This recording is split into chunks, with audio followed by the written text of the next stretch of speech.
And there is a growing push across the country to recognize these final days of May as QTAPI, or Queer, Trans, Asian Pacific Islander Week. With May being AAPI Heritage Month and June being Pride Month, there's more attention now on the intersectionality of the two groups. I spoke with people who belong to both and say it's a unique experience with distinct challenges. Even now, I'm still not fully out with all parts of my family. Both queer and Vietnamese, Matthew Dang and Preston Tang, have not only felt alienated from the rest of the world at times, but sometimes within their own culture too. The one issue is that in Asian cultures, we just don't talk about these things. Even just finding the proper words to start those conversations can be difficult in many Asian and Pacific Islander households. There's no words, like in my Vietnamese culture, there's no word that translates for being gay. And in Vietnamese, it's what's the word? It's also like a mental illness, so it can be very seen as very traumatizing and very isolated. And outside the home, finding a sense of belonging can also prove challenging. In college, what I found a really safe haven in was other folks who identify as API and queer.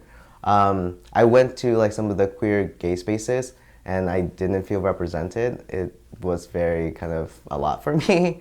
And then again, the API spaces, I was just like, okay, well, there's this other identity that I just know how you would react to.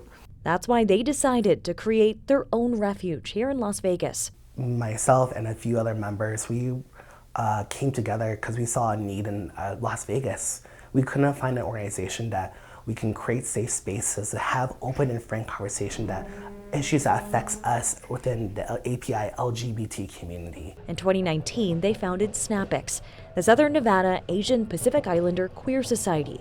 It's all about being the AAPI LGBTQ+ representation they didn't have growing up and connecting folks with similar experiences. Sometimes overwhelming, but also at the same time, it's empowering for them because they can see other people like themselves in the same room who have shared common experience talk about things that scares them and things from like our older members, some things that they've overcome that could be a guidebook for the younger members as well. Turning the isolation they felt at the intersection of two historically marginalized identities into a sense of community. If I can change one life, I think that's all worth it for me in the end. Emphasizing that while their experience is unique, they certainly are not alone.